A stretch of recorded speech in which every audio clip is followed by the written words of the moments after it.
신약 성경 2쪽이 되겠습니다. 마태복음 2장 1절에서 12절 제가 봉독하겠습니다. 헤로드 왕 때에 예수께서 유대 베들레헴에서 나심에 동방으로부터 박사들이 예루살렘에 이르러 말하되 유대인의 왕으로 나신 이가 어디 계시냐? 우리가 동방에서 그의 별을 보고 그에게 경배하려 왔노라 하니 헤롯 왕과 온 예루살렘이 듣고 소동한지라. 왕이 모든 대제사장과 백성의 서기관들을 모아 그리스도가 어디서 나겠느냐 물으니 이르되 유대 베들레헴이오니 이는 선지자로 이렇게 기록된 바 또 유대 땅 베들레헴아 너는 유대 고골 중에서 가장 작지 아니하도다. 내게서 한 다스리는 자가 나와서 내 백성 이스라엘의 목자가 되리라 하셨음이니이다. 이에 헤롯이 가만히 박사들을 불러 별이 나타난 때를 자세히 묻고 베들레헴으로 보내며 이르되 가서 아기에 대하여 자세히 알아보고 찾거든 내게 고하여 나도 가서 그에게 경배하게 하라. 박사들이 왕의 말을 듣고 갈새 동방에서 보던 그 별이 문득 앞서 인도하여 가다가 아기 있는 곳 위에 머물러 서 있는지라. 그들이 별을 보고 매우 크게 기뻐하더라. 집에 들어가 아기와 그의 어머니 마리아가 함께 있는 것을 보고 엎드려 아기께 경배하고 보배합을 열어 황금과 유황과 몰약을 예물로 드리니라. 그들은 꿈에 헤로데게로 돌아가지 말라 지시함을 받아 다른 길로 고국에 돌아가니라. 아멘. 사진 한 장 보여주실래요? 누군지 아시겠습니까? 그냥 아신 분들은 그냥 아시겠죠? 윤동주 시인인데 참 기독교인이어서 더 마음에 듭니다.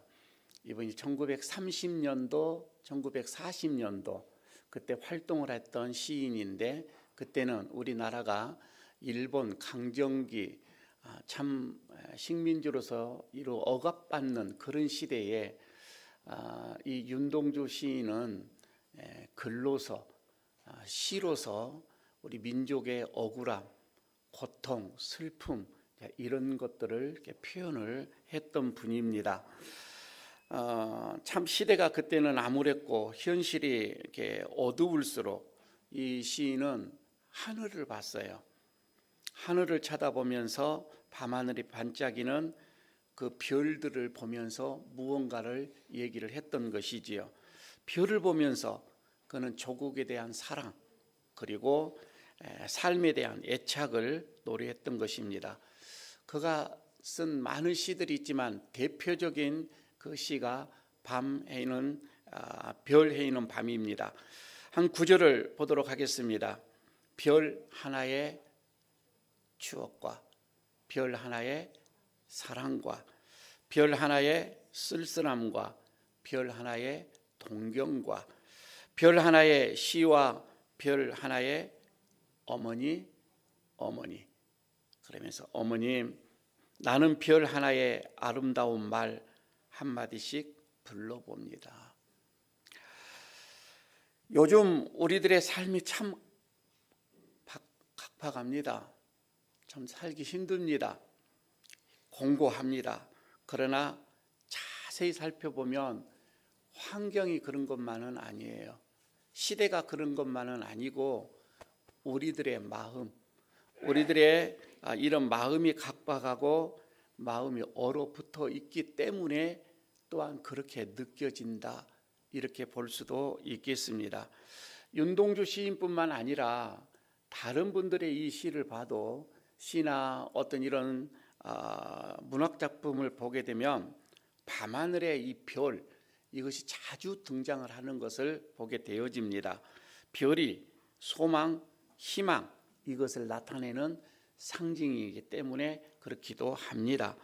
인류는요 별을 보면서 별을 바라보면서 험난한 인생의 그 삶길에 어떻게 보면 아름다운 삶을 꾸려가는 대비하는 아니 거기에서 별을 보면서 지혜를 배웠고 비결을 또 배웠던 것이 아닌가 이렇게 생각을 해봅니다. 성경에서도 많이 있어요. 특히나 야곱이죠. 아버지와 형을 속이고 이제 외삼촌 집으로 가게 되어집니다. 그러던 도중에 중간에 베델에서 너무 혼자 외롭다, 쓸쓸하다, 이것을 넘어서 그는 밤이면 두려움이 엄습해 오기도 했습니다. 내일 일을 어떻게 알지를 못했습니다. 지금 시대처럼 이렇게 길이 잘 되어지는 것이 아니었고 안전지대 이렇게 되어진 그런 시대가 아니잖아요. 누구를 만나 어떤 일이 일어날지 모르는 그런 시대였잖아요. 그런데 이 야곱도 그렇게 눈물 지으며 두렵고 무섭고 염려가 근심이 앞에 왔지만 그는 밤하늘의 별을 보면서 하나님의 그 약속을 또 그는 새기면서 붙잡았던 것을 보게 됩니다. 여러분, 지금 여러분들도 살아가는 삶이 많이 힘들고 어려우리라 이렇게 생각을 합니다. 얼마나 남몰래 한숨을 쉬면서 눈물 짓는 그런 분들도 여기에 앉아 있는지도 모르겠어요. 여러분, 그때마다 삶의 우리의 소망이고 희망이 되시는 새벽별 예수 그리스도를 여러분 바라보면서 힘을 얻으시기를 바라겠습니다. 베드로후서 1장 19절에 이렇게 말씀을 하고 있어요. 또 우리에게는 더 확실한 예언이 있어 어두운 데를 비추는 등불과 같으니, 그리스도를 말하고 있는 거죠.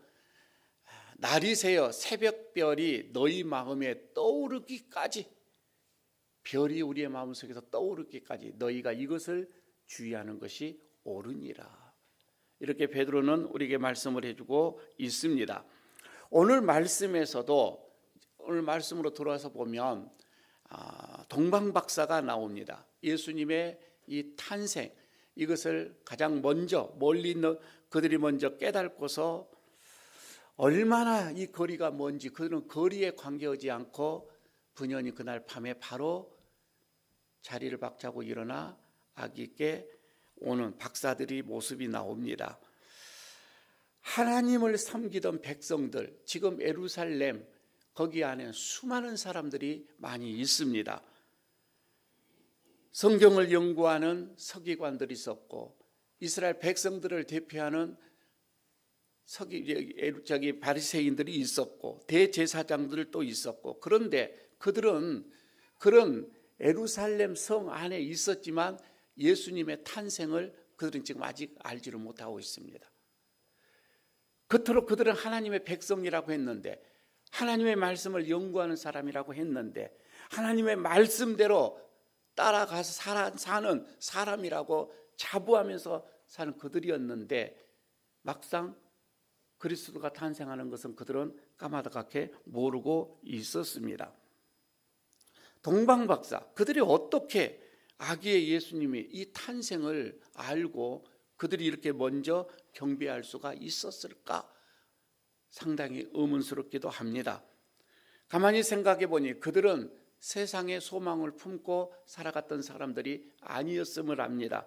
그들은 하늘을 쳐다봅니다. 하늘을 바라보고 하늘에 떠 있는 별에 관심을 두고 살았던 사람입니다. 저는 오늘 이 말씀 속에서 잠깐 생각을 해봅니다. 여러분, 우리가 비록 이 땅에서 우리가 살아가고 있지만은 우리가 바라봐야 할 것은 이 땅이 아니라 저 하늘을, 위를 바라보고 살아야 한다고 하는 말씀이 오늘 우리에게 주고 있는 내용입니다.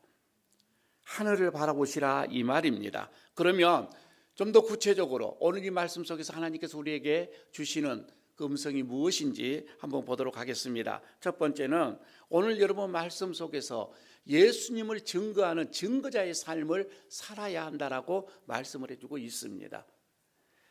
동방박사들이 아기 예수님을 찾아서 예루살렘에 올 수 있었던 그 까닭, 그 이유 말입니다. 딱 한 가지예요. 다른 게 아닙니다. 밤하늘의 별이었습니다.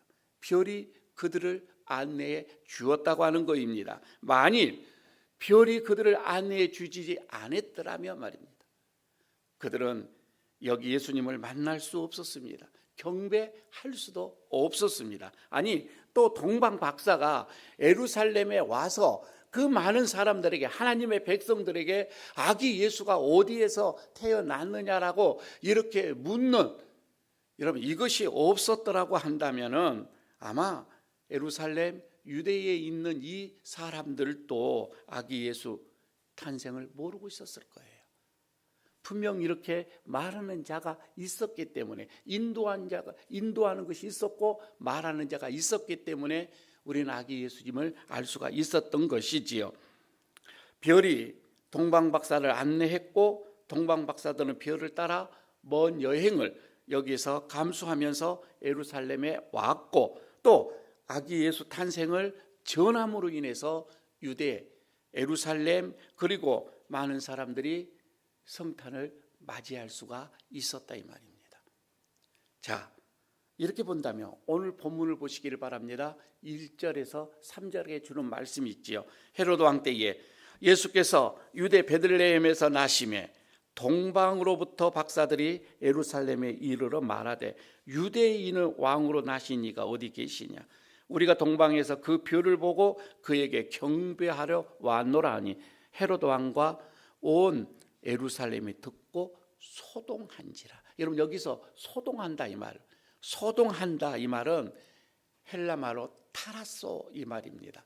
타라소라고 하는 것은 여기 좀 굉장히 마음을 뒤흔들다, 어떻게 보면 생각을 뒤흔들다라고 하는 그런 뜻이 있습니다. 그리고 당황하게 만들다라고 하는 뜻도 있고요, 무섭게 하다라고 하는 의미도 이 단어 안에는 들어와 있습니다. 그러니까 사실 예루살렘에 있었던 많은 사람들도 언제인지는 모르겠지만 구약의 율법에 나와 있는 이 말씀에서 보게 되면은 반드시 베들레헴에서 메시아가 탄생한다라고 하는 것은 그들은 알고 있었어요. 그때가 언제인지는 모르지만, 그런데 전혀 준비되어지지 않는 그런 상황 속에서 아기 예수님이 탄생했다 이 소식을 들었을 때에 그들은 이 마음속에 뒤집어지기 시작을 하는 겁니다.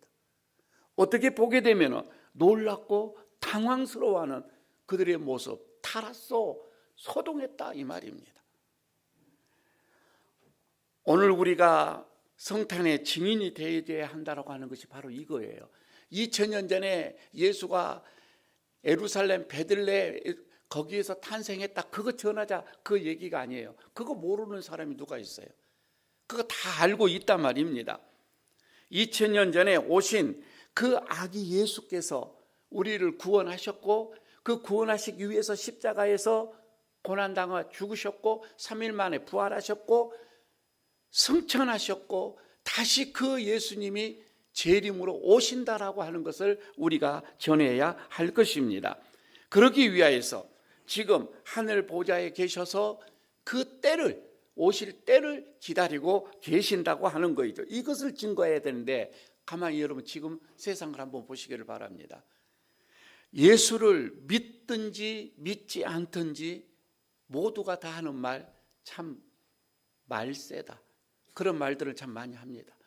어떻게 했으면 자기 낳은 자식을 손가락을 잘라서 보험을 타먹었습니까? 부모가 말입니다. 어제 인터넷 뉴스를 보게 되어지니까 자기 낳은 애를 그냥 파는 이런 것도 나오더만요. 아니, 그것만 그렇습니까? 유산을 빨리 안 준다고 자기 부모를 어떻게, 자식이 부모를 죽입니까? 여러분, 그런 시대에 지금 살아가고 있는 우리인데 도무지 믿기지 않는 이런 세상의 일들을 보면서 뭐라고요? 말세라, 말세라, 그렇게 얘기를 하고 있습니다. 그럼에도 불구하고 이렇게 말세라고 하는 것을 알면서도 불구하고 그 심판에 대한 준비는 전혀 하지를 않더라 이 말이에요. 언제인지는 모르지만 반드시 우리 주님이 오실 때 여러분, 우리 민족, 우리의 가족, 우리의 형제들, 예루살렘의 백성들처럼 여러분 무서워하고 당황스럽고 혼란스러운 그런 소동이 아니라 그렇게 하지 않도록 하는 게 우리들의 사명이에요. 우리는 미리미리 그들에게 말씀을 해 주셔서 성탄을 맞이하는, 아니 이제는 재림을 맞이할 수 있도록 하는 게 오늘 우리가 성탄을 기다리는 자의 자세입니다. 오늘 우리가 사는 세상, 교회가 어떤 곳인지, 예일교회가 어떤 곳인지, 여러분 성탄절이 어떤 날인지 모르는 사람이 누가 있어요? 다 알고 있단 말입니다. 그러나 성탄절이 무슨 날인지 알면서도 그들은 교회에 오지를 않아요. 알면서도 안 온다 이 말입니다. 예수와 상관없는 그런 일들을 그들은 지금 행하고 있는 거예요. 동방박사들은 아기 예수님이 탄생한 것을 지금 미리 알았습니다. 그들은 인류의 어떻게 보면은 소망인 것을 알았기에 그들은 서둘러 베들레헴으로 그 아기를 만나러 떠났던 거예요. 여러분, 우리도 교회와 예수님에 대해서 알기는 하지만 아직 예수님의 탄생을 준비하지 못한 자들을 위해서 우리가 분연히 일어나야 합니다.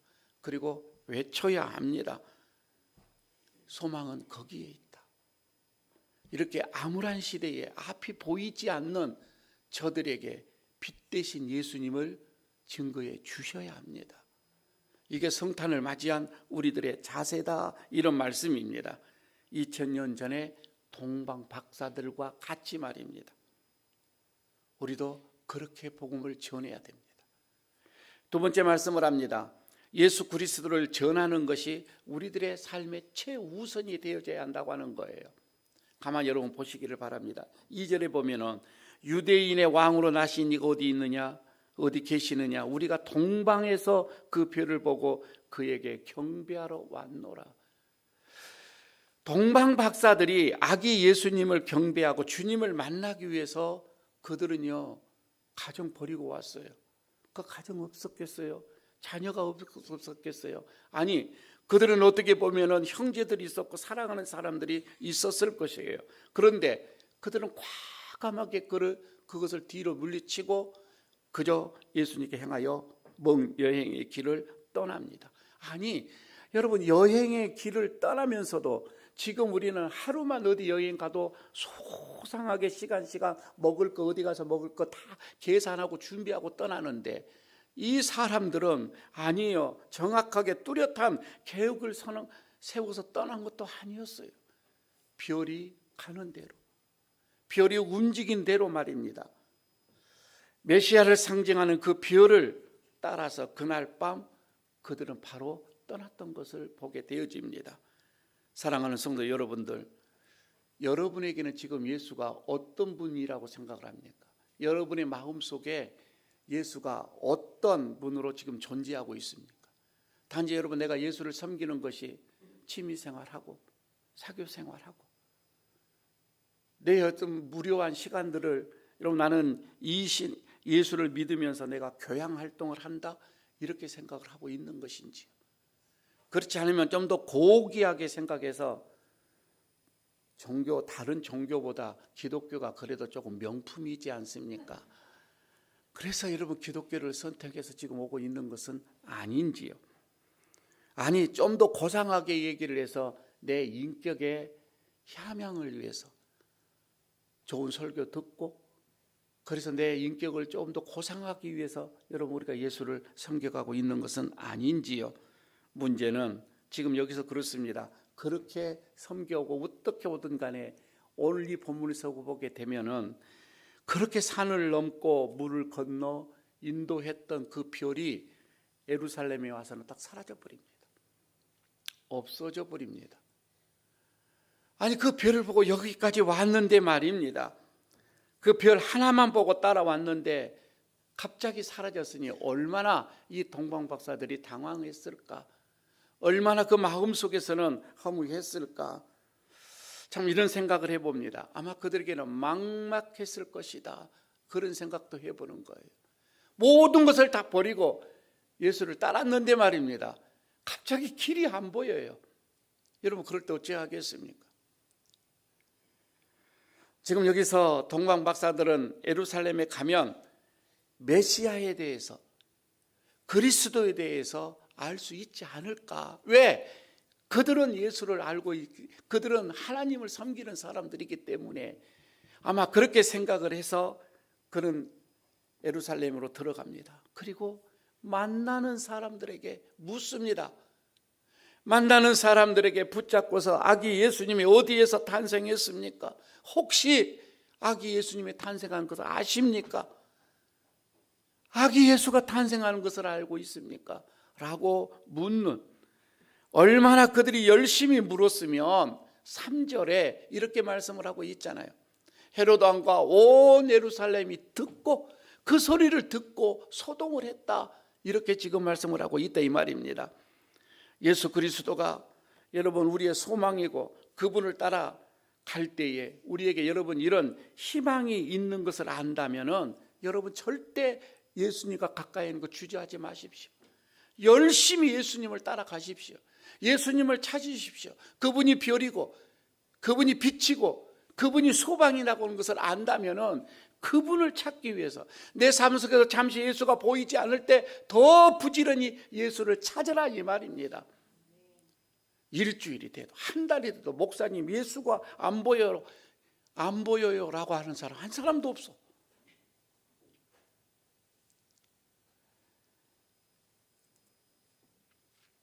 여러분 교회에 나오다가 몇 달이 못 돼서 포기하신 분들이 많이 있습니다. 교회에 오게 되어지면 뭔가 금방 기적이 일어나고 생활도 변화가 되고 삶이 이렇게 바꿔질 줄 알았는데 몇 달이 지나도 변화가 없어요. 기적도 없어요. 여러분 그러다가 포기해버린 사람들이 너무 많이 있습니다. 그러나 생각해 보십시오. 오늘 예루살렘 성에 들어갔던 동방 박사들 왜 그들이 포기하고 싶은 생각이 없었겠어요? 하지만 그들은 포기하지 않았습니다. 끝까지 예수님에 대해서, 예수님의 탄생에 대해서 그는 묻고 또 물었습니다. 이 물음이 헤롯 왕까지 갔다 이 말입니다. 얼마나 물었으면 왕 앞에까지 갔겠어요. 이게 헤롯 왕은 대제사장들과 서기관들을 부릅니다. 그리고 베들레헴에서 예수가 그리스도가 메시아가 탄생된다고 하는 것을 확인하게 되어집니다.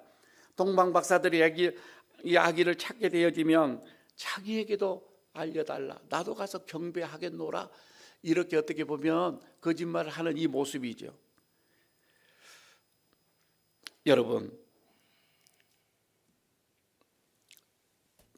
동방 박사들이 성에서 바로 나왔는데 별이 또 보이기 시작을 합니다.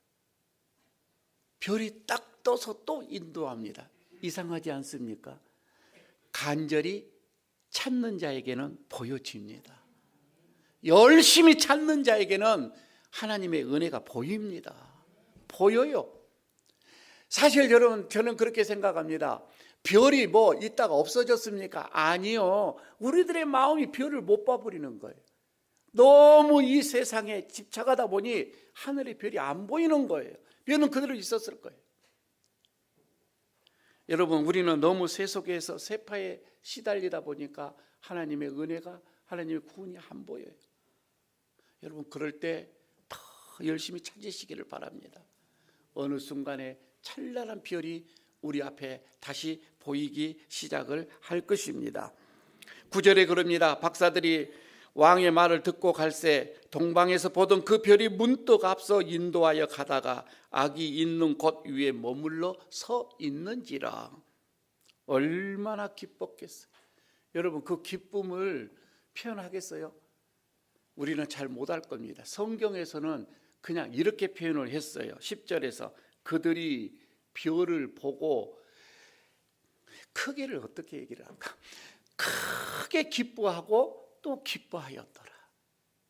얼마나 여러분 여기서 기뻐했을까? 크게, 매우 크게 기뻐하고 또 기뻐했다 이 말이에요. 우리말 그냥 할렐루야 이 말이에요. 할렐루야. 그들이 기뻐한 것은 여러분 헤롯 왕 앞에서 자기들의 대접을 받아서 기뻐한 게 아니에요. 헤롯 왕이 자기를 박사라고 인정을 해줬기 때문에 기뻐하는 것이 아니에요. 자기들을 예수께로 인도하는 그 별을 보았기 때문에 기뻐했다 이 말입니다. 여러분, 우리가 진짜 세상에서 기뻐할 수 있는 거, 예수로 인해서 여러분 기뻐할 수 있다면, 여러분 이거는 세상과 비교할 수 없는 크고 더 큰, 놀랍도록 큰 기쁨이다 이 말이에요. 여러분, 왜 이런 기쁨이 여기서 왔습니까? 복음을 전한 다음이에요. 예수에 대해서 복음을 전한 다음이에요.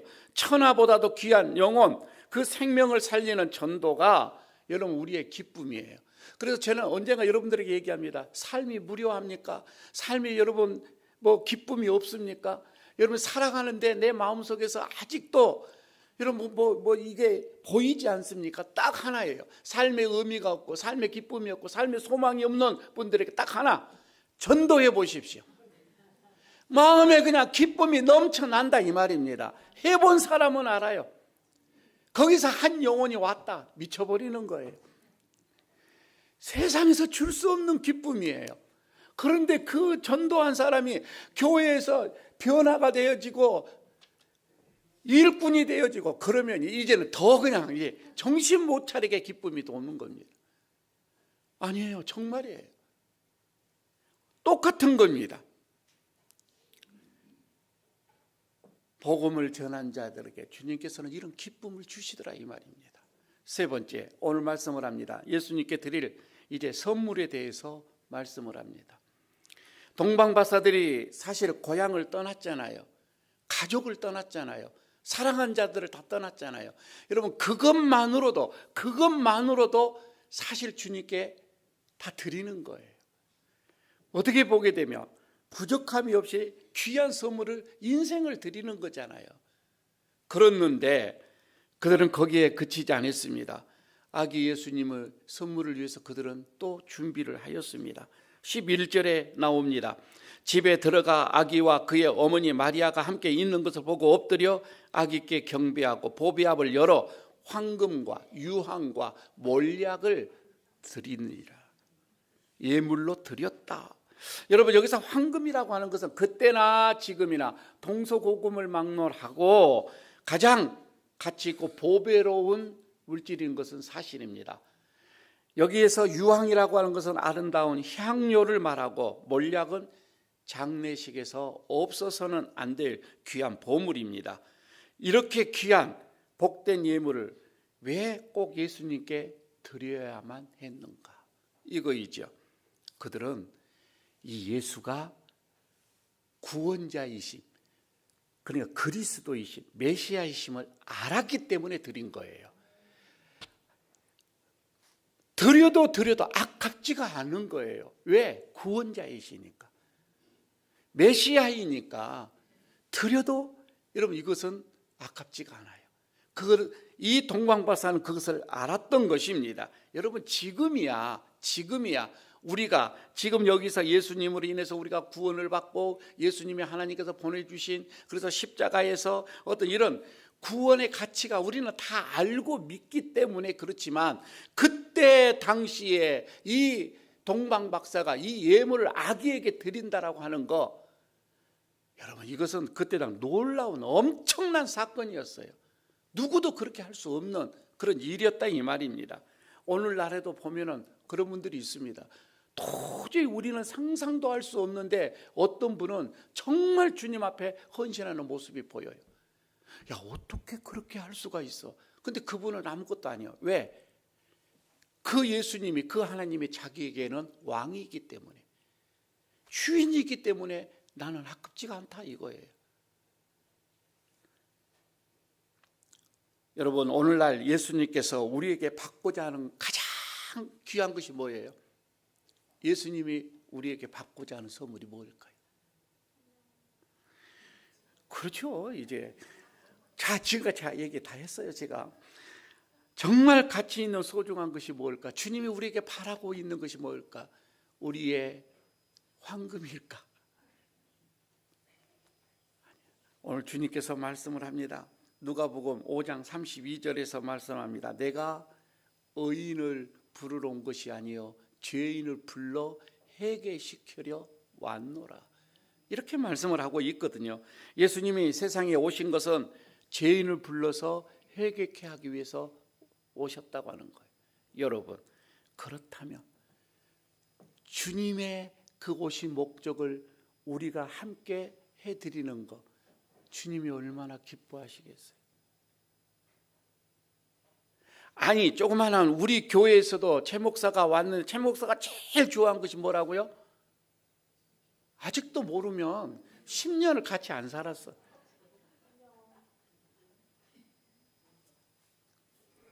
여러분, 저도요, 한 영혼이 오면은, 한 영혼이 여러분이 데려오면은 속에서 흥분해가지고 잠을 못 자는데, 우리 예수님 말입니다. 내가 그 일을 위해서 이 세상에 왔는데 여러분이 그 일을 해드린다면 우리 주님 못 자겠어요. 그래서 하늘에 잔치를 베푼다고 했잖아요. 한 영혼이 돌아오면.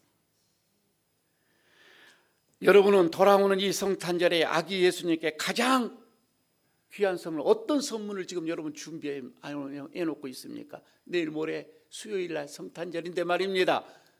뭘 준비해 놨습니까? 예수님은 이 세상에서 가장 귀한 것, 영혼 구원입니다. 영혼 구원. 다시 말씀드리면 예수님께 드릴 가장 귀한 선물은 영혼 구원이더라, 이 말입니다. 이처럼 우리 주님이 기뻐하시는 거 없습니다. 마태복음 16장 26절에 사람이 만일 온천을 얻고도 제 목숨을 잃으면 무엇이 유익하리요? 사람이 무엇을 주고 제 목숨과 바꾸겠느냐? 이렇게 말씀을 하고 있지요. 성탄의 계절, 동방박사들이 가장 귀한 것을 아기 예수님께 드렸던 것처럼 이제 우리도 복음 증거에 힘쓰면서 한 영혼 한 영혼을 주님 앞에 선물로 드리고자 하는 그런 여러분들의 그 마음이 좀 예수님이 기뻐하시는 그 마음으로 되어지기를 바라겠습니다. 한번 준비해 보시기를 바랍니다. 이번 성탄절에 한 영혼을 주님 앞에 인도하여 모셔와서 주님과 함께 예배를 드리겠습니다. 그렇게 기도하시면서 3일 동안 성탄의 준비, 예물을 준비하시는 여러분들 되시기를 바라겠습니다. 아버지 하나님, 오늘 주님께서 또 우리를 부르시고 또 우리를 통하여서 영광을 받으시는 주님, 그러나 한 영혼이 가장 귀한 거라 말씀하시면서 동방박사들의 그들의 모습을 우리에게 보여주시는 주님, 성탄절이 며칠 남지 않았는데 열심히 한 영혼을 준비하여 예물로 주님 앞에 올려드리는, 함께 예배드리는 귀한 날이 되게 하여 주옵소서. 힘을 다하여 주의 나심을 선포하며 전하며 전도의 삶을 살게 하여 주시옵소서. 우리 주 예수 그리스도의 이름으로 기도드리옵나이다. 아멘.